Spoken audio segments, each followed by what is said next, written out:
Welcome to Manager Tools. This is Sarah. And I'm Mark. Today's podcast, Why Does HR Make It So Hard to Fire People? Part 2 of 2. The questions this cast answers are, why can't I fire someone? Why does HR prohibit me from firing someone? And how can I fire someone? If you want answers to these questions and more, keep listening. Great managers adapt, while average ones don't. The MT DISC assessment gives you the insights into how your team works best, so you can communicate, delegate, and coach more effectively. Know your team. Get clarity fast. Learn more by visiting us at manager-tools.com/DISC. Picking up from last week, we ended up talking about behaviors and how the collection of individual behaviors as opposed to impressions is very necessary. I just don't like him. He's got a bad attitude. Mm-hmm. Nobody else likes him on the team. He has no friends. Oh my God. I've heard it all. Exactly. And folks, we mentioned this last time. I mean, the behaviors exist, although we feel them in terms of impressions, and those impressions, those feelings get us increasingly frustrated by that performance that we're seeing or we're not seeing and wish we were seeing more of. And what happens then is after months of poor performance, the manager goes to HR and says, you have to help me fire her. She is not doing her job. Yeah. And by the way, folks, you should know at this moment, HR is not, actually, this is not true of this moment. It's true all the time. HR is not reflexively against termination as a general rule. Some are. Okay. Some have drank the Kool-Aid and believe that their job is to just say no to termination. To protect the employee. Yeah. They are on the other side. Yeah. There's a sense that a lot of people in HR now believe that they're kind of a quasi-union for employees, as opposed to actually the people responsible for the systems and processes that allow human flourishing within the organization. And that is the other side of the rumor that managers produce or communicate, which is HR won't let you fire anybody, when the person believes my job is to keep people from firing people. And that is a relatively modern instance. 20 years ago, 25, 30 years ago, that didn't exist. But it's gotten so bad that now there are some in HR who have gotten defensive about managers always saying you can't fire somebody. But again, we stand by our guidance that this is a managerial problem, not an HR problem. HR is not naturally reflexively against termination, and they should not be. They understand that some employees are going to fail. They know we're not perfect at hiring. And even if we were perfect at hiring, jobs change because, as Drucker teaches us, two things organizations have to do is marketing and innovation. They know their role in those situations when, in fact, termination is the appropriate answer. And most HR people, the vast majority, will do an excellent job supporting the manager's intentions if the intentions are supported by proof/facts/behaviors over time. Over time, yes. But it's at this point that HR must uphold the organization's standards, irrespective of whether or not, as we will see, the manager has done their expectations. HR does the right thing and starts asking questions. They don't reflexively say no. The questions they ask tend to be things like, describe the failure performance, or what behaviors have you engaged in to improve their performance, or what documentation do you have to support this significant action? So they start asking about behaviors. Yeah, reasonable. This is all reasonable. What has the employee done? What have you done? And what documentation have you to support the fact that these behaviors have occurred and you have communicated these behaviors? Yeah. And this is where it all starts to fall apart. This is where the story gets spicy and it makes for gossip. Most managers respond, Sarah mentioned this earlier, with impressions, feelings, opinions, frustrations, stories. and in most cases, an utter lack of behavioral proof for the performance failure. And folks, again, remember, we're not saying here the employee hasn't earned a termination. They might have earned a termination. That's not even being discussed or disputed at all here. The manager certainly thinks they've earned it, else they'd not be here having this conversation with HR right now. But remember, HR standard is the organization's standard. And the majority of the time, when managers go to HR to have this conversation, the manager themselves has not met the organization's standard for firing an employee. And HR knows it because they know the standards. They get trained on it. And so HR responds with something like, look, dude, that is not enough. I'm sorry. I get it. I see what you're saying, but we need proof of failure. You're telling me what you don't like about him. That's an example of one. But that won't hold up in court if we get sued for wrongful termination. And look, I can understand why you feel this way. I would feel that way too. If I were in your shoes, I think this requires termination, or certainly it's a reasonable thing to come to a conclusion about. But we have an obligation to meet a higher standard when we consider terminating somebody's employment. I know if I go to our GC, our general counsel, our chief legal officer, depending upon the size of the company and how many stupid people they have in the C-suite, or our HR legal advisor, they're going to want an ironclad case. Now, by the way, ironclad is really, really hard, and the standard, it will be burdensome, believe me. But, it could be a $500,000 verdict against the company. And the company may have to go to court. Or what they're going to have to do is, rather than go to court and incur a bunch of fees, they're going to have to make a settlement. And then that person feels like they can tell all their friends, even though there will be a non-disclosure, yeah, I sued and won. Well, you didn't win. We just settled because it's too expensive to pursue a full-on court case. So HR, knowing that they have an obligation, a legitimate, appropriate obligation that the legal team in your firm has taught them about relative to the risk of adjudication, a lawsuit, they're going to ask you for documentation. And it can't just be a long memo you wrote tonight or the last night, okay? It has to be contemporaneous, for which I thank my good friend Rebecca, happening very near. That means happening very near the time of the failure or the behavior. It doesn't have to be simultaneous. You could watch someone miss a deadline for a 10 p.m. document drop and then at 2 o'clock write a note to yourself saying, at 10 a.m. this morning, Robert Smith didn't meet the deadline, hit 31 documents. I had to go find it. I didn't get the documents until 12:30. So overall, the 250 documents that were in the document drop could not be transmitted to the customer appropriately until we got all of his documents in. And then you might also add, and I gave him negative feedback for it. And by the way, it doesn't have to be fancy. It doesn't have to be typed. It doesn't have to be sent to anybody. Mm-hmm. It could be just written down by your hand. Yeah, handwritten. I've told people this before. I have actually testified in 7 wrongful termination lawsuits to companies that I was advising. And because I was advising about one-on-ones and feedback and so on, I was called mistakenly by the plaintiff's attorney to testify regarding the methods that I had taught people about one-on-ones and feedback, because this manager had done one-on-ones and feedback. It was a solid case. And by the way, we've won all 7 of them, all the court cases. And I don't like testifying, but I'll do it. And if I do it, I'm going to be good at it.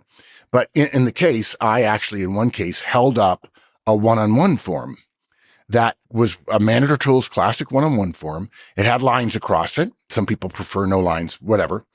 But in the course of a week, what this manager would do is the direct would do good or bad things, and he would write -F or +F on one of those 1 by 1 inch little yellow sticky notes, and he would stick them on the front of his one-on-one notebook for that person. And then when he delivered the one-on-one feedback, he would stick it on that one-on-one document.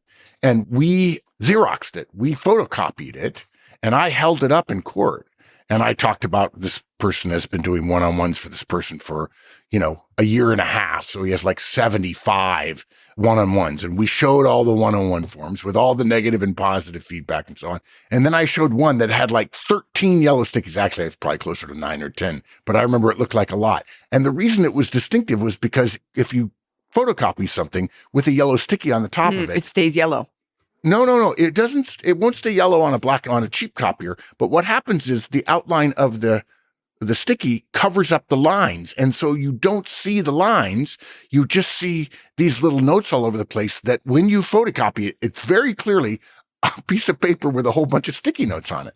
And the judge said to me, well, what is that? I said, every single one of these little yellow stickies, if you can see here. And then they put it on the screen for everyone in the courtroom to see. This is every single time this manager, this particular week, had given this person either negative feedback during the one-on-one or at some previous time during the one-on-one. And the judge says, well, how many are there? I said, well, there are 9. And he said, are they all, I think he said something like, are they all positive or are they all negative? And I said, there's one positive, met a deadline or something like that. And there are 8 negative, let's say. And he said, how many of these are there? I said, several hundred, Your Honor. And the judge looked at the plaintiff and looked at the lawyer that I was working with, the corporate counsel, and said, case dismissed.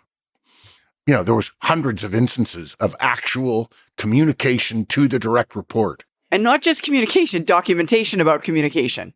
Yeah, contemporaneous note-taking.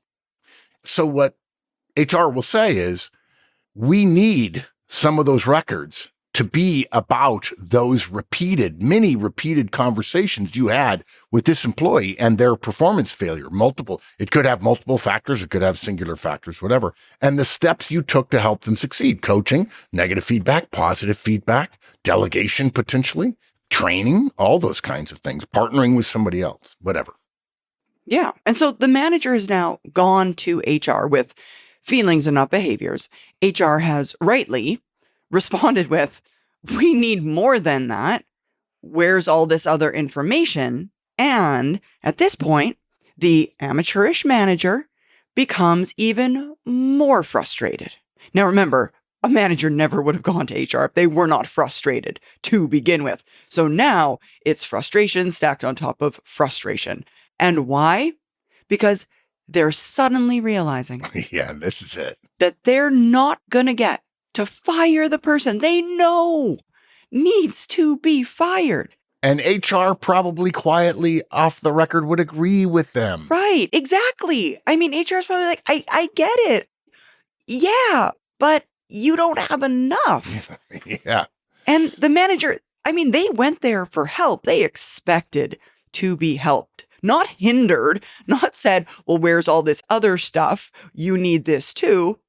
The manager in this moment realizes they don't have contemporaneous notes, any notes at all, frankly.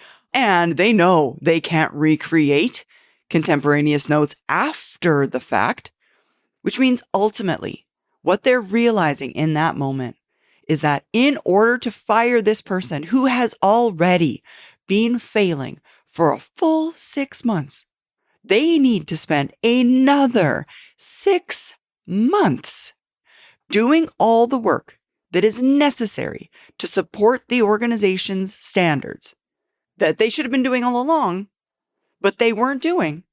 And it's like starting all over again. It's like committing to do all that all over again because you didn't do right the first time. They came in frustrated. They got more frustrated than we're told no. And then when they realize what the burden actually is, then their frustration is over the top. And the story doesn't end here, guys. Okay.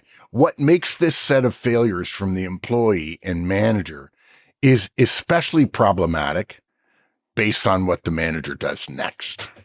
She goes back to her desk and tells everyone who will listen, and here's the crux of the story. Here's the vile rumor that gets around that HR doesn't deserve and HR is right and managers are wrong. We put a coda on the wrong when we say, God, HR won't let you fire anyone around here. This guy is terrible. You know it. I know it. I went and asked HR to process it. They told me no. Can you believe it? HR is terrible. You can't fire anybody around here. Now, if that's not juicy, dramatic stuff, believe me, that person, even if they're a friend of the person who's going to get fired, is going to share that with other people around the office. Oh man, don't go in to talk to the boss right now. She's hot. She's pissed, Yeah. And it's only even slightly true. Yeah, that's the point. What the manager is saying is not true. It's not true. It's the manager blaming HR unfairly for their own failure to do their job. But that's not the story that gets shared around. That's not the juicy piece of it is, oh, hey, I didn't do my job, so now I have to go back and actually do my job. That's not cool. It's not fun. What gets shared is that HR won't let anyone fire anyone. And it's a gross unfairness to HR because they're the ones who are doing the right thing by the employee, Yes. by the organization. By any ethical standard. It's their job to do it. And it's all shame on us managers for perpetuating an incorrect, corrosive myth because of our own failings. Shame on us. Shame on us. And I hope I get some nice emails from HR. We have many HR people in our community, and they have often sent me notes saying, I really don't like it when you say we hate HR. I'm going to send this to all my HR friends. Saida. Well, Saida, of course, immediately. I have to send it to Melinda Kerrigan at Norley. Must. Right, immediately. Yeah. Your career rises and falls on your ability to communicate. Manager Tools Effective Communicator Training helps professionals deliver clear messages, handle tough conversations, and influence without authority. Whether you're presenting ideas, talking to leadership, or giving feedback, communication is the skill that sets you apart. Learn more today about how you can become a better communicator by visiting us online at manager-tools.com/ECC. So let's go to the final bit of this, which is the right way to fire someone. And we've talked about this before. I don't remember, Sarah, whether or not we've done a comprehensive case study, but I think maybe we should, just in case. We haven't, Remember you gave a presentation at an M conference about it? Really? I don't remember that. About how to fire somebody. Yeah. Yeah, okay. I believe so. I think, and I think you've sent some notes to people before in the past, but I don't know that sure, I know. After 20 years of answering questions and putting out content, there are quite frequently times when people write me. If you want to write me, folks, mahorstman@manager-tools.com, and I will get that and I will respond. They write and I answer. And at some point, I've answered the same thing and I've copied and pasted in some cases that I think that was a podcast. And in fact, it wasn't. And I go back and look at our map of the universe, which is my favorite page on the website. I actually don't have a bookmark for Manager Tools homepage in my browser. I have a bookmark for the map of the universe, which of course allows me very easily to get to the homepage. I just click on the logo and I'm on the map of the universe 3 or 4 times a week. And I go to the map of the universe and I'm like, oh my gosh, I can't believe I never actually wrote that in a podcast and put it out to millions rather than just one, which seems really inefficient. It really does. Okay, so we're going to do the best we can here. It's a high level, but we commit to you sometime in the next couple of years, we'll put out voluminous, detailed, specific guidance about how to fire somebody. The solution to this insidious myth that we managers sustain of you can't fire anybody around here is to follow our Manager Tools core guidance. One of the beauties of the Manager Tools Trinity, one-on-one feedback, coaching, and delegation, is that it serves exceptionally well. If you do the foundational things right, a whole bunch of other stuff gets real easy, real fast, including firing somebody. We've touched on all of those one-on-one feedback, coaching, delegation many times, so we won't dig into them fully here. And on this podcast's webpage, you will find links to all of our core managerial guidance, okay? And also a link to systemic feedback, which likely would be part of the process. Once you've been given feedback a number of times, what do you do when you've given feedback 4, 5, 6, actually we recommend 7 times, and somebody still doesn't change their behavior? You need to escalate to something a little bit there's a trajectory. more, It's not more all serious. Yeah, no, I love that. So, as you can imagine, we start with one-on-ones to build the trust. Now, folks, trust is the ultimate metric for managers. The more your directs trust you, the greater your results and retention will be. One-on-ones build trust because human beings build trust by talking to other people about the things that are important to themselves. So what we say is, don't try giving feedback, let alone negative feedback, which is called for in this situation, unless you first built trust. And if you think your directs ought to trust you because you're their manager, think again. In fact, what I would suggest is because you're their manager, they inherently don't trust you. The role power destroys trust. It destroys it. Yeah. And it makes it even harder to ever build trust to begin with. I mean, as a manager, folks, trust is not part of the deal. So, relative to our guidance for contemporaneous note taking, you got to take notes in your one-on-ones every week, jotting down notes. And as you can imagine, this will be a very important part of your presentation to HR when they ask for that contemporaneous note taking. You'll be able to present a one-on-one note-taking sheet for every week you've been doing one-on-ones. I got to tell you, even if you didn't capture every single feedback, but you had 2 or 3 bits of feedback every week for 40 weeks. Yeah. That would be a very powerful contemporaneous communications case for termination on someone. Just doing that. I talk to this person every week in detail, both about what they want from me and what I want from them. And when I'm talking about their performance. Mm-hmm. Yeah. And writing all that stuff down, like followed up on X, still not done.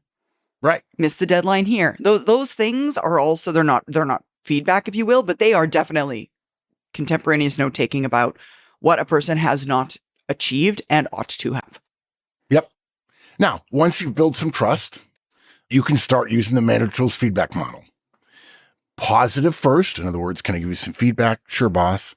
When you come in with your stuff ahead of schedule, it allows me to focus on other stuff. Thank you very much. Or when you stay late and help me rearrange things for the big meeting tomorrow, I get to go home earlier than I would have. Thanks.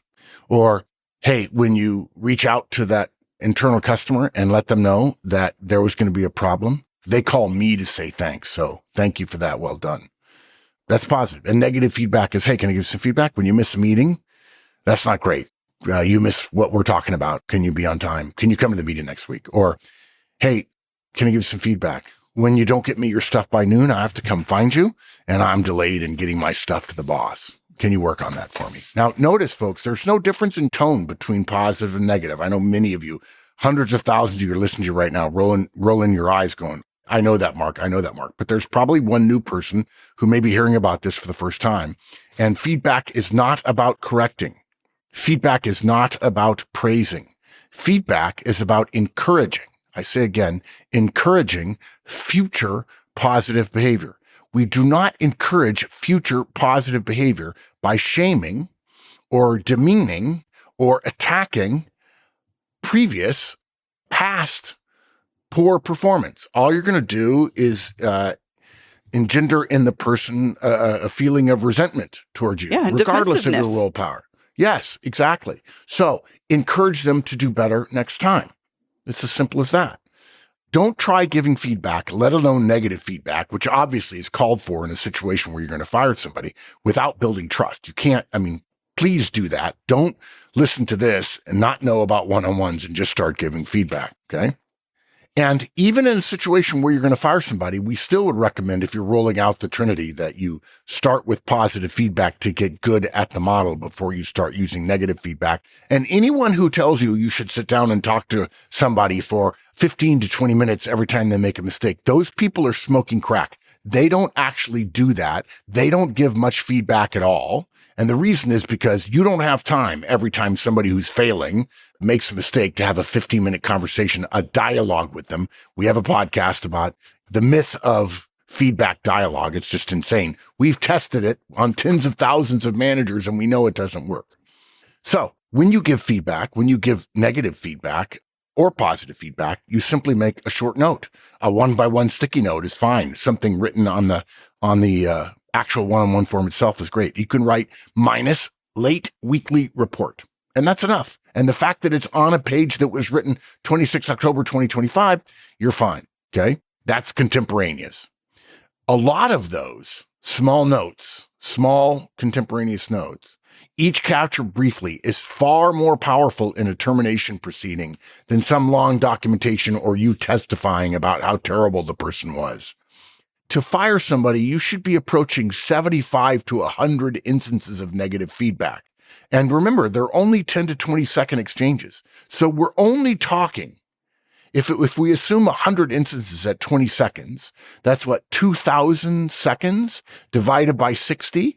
That's 6 into 200, which is what, 30? That's what we're talking about. We're literally talking about 30 minutes. If you want to double that to an hour because you have to write a note, fine. The point is, that's all. That's all it takes.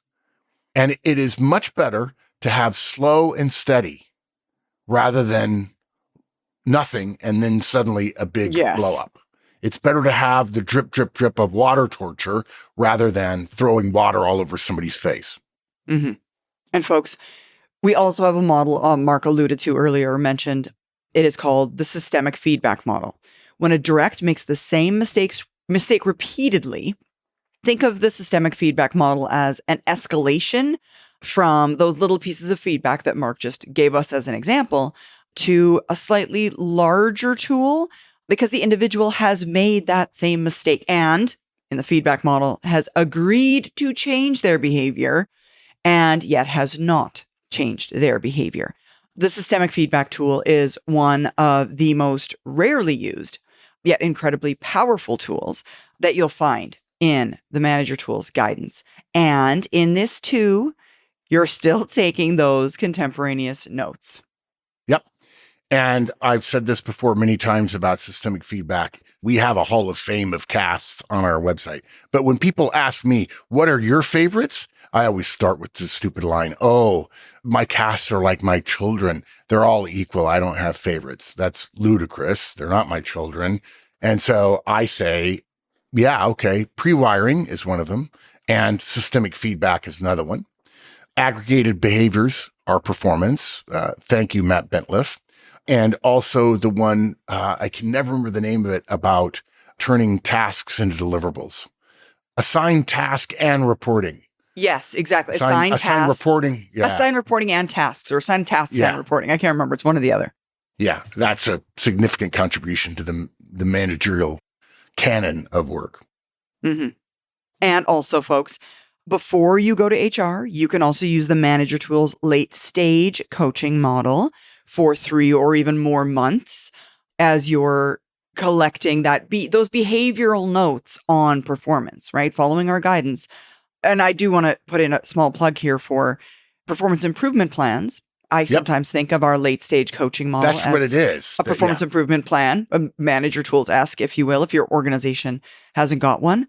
And let's remember that performance improvement plan is about improving performance, which I know sounds silly to say out loud, but I just had a conversation at a conference recently with an individual about performance improvement plans. And I was like, but the purpose is to improve performance, right? And he kind of laughed. It's like, yeah, but we all know it doesn't do that. But it does. It does. That's its purpose. The purpose of a performance improvement plan isn't just to collect a bunch of information to support the case for firing. It's to improve a person's performance so that firing is never necessary. Now, sometimes we could argue on the number of times. Many times it doesn't result in improvements in performance, but it can, and that's its purpose. So employing those kinds of tools also. Yeah. And in fact, we talk about in our late stage coaching model guidance about tell your direct, I want this to work. I want you to continue to work here. I believe in you. I'm going to help you improve. And the way we're going to do that is we're going to start measuring you more frequently. Now, other people will say to you, oh, you're on a PIP. That's usually a way out. I'm sorry to hear that. You know what? Don't believe it. All that is cynicism. All that is managers and individual contributors getting cynical about HR. That's not fair. This is you and me working together, to get you to a place where you can hold your head up and you can feel good about your performance. And I intend to prosecute this effort with positivity and hope that you're going to stay. Full stop. Now, if you don't, yeah, I'm going to have to be the guy that has the tough conversation with you. I admit it. Okay. And I'm sorry about that. But I would love to go to HR, and what they see a PIP as is a chance to gather a bunch of data, because I have to capture a bunch of data, and they'll say, okay, now you've met our standard. What I want to do is say, I went through it and we won. Yeah, we won. And HR will go, oh, might actually be a little saddened about it. I'm like, man, I won't be. You deserve to be here if you're willing to do the things we need you to do. Yeah, exactly. If you're willing to do the things to get there, then absolutely, I want you to stay. Yeah. And I'll mention one other thing. If you want a comprehensive review of how a former manager choice employee, Danny Martin, by the way, applied our guidance before she came to work here in a termination story, listen to a podcast we have called The Corky Story. The name of the person who got terminated was Corky. It is so beloved. It's a Hall of Fame cast, but it is so beloved in our community. People just talk about it all the time. Oh my gosh, it was fantastic. It is one of the best stories ever of a manager doing her work consistently and professionally to achieve an ethical end. And Danny actually will walk through all the stuff she did over months to fire Corky, who was best friends and golfing buddies with the CEO of her company.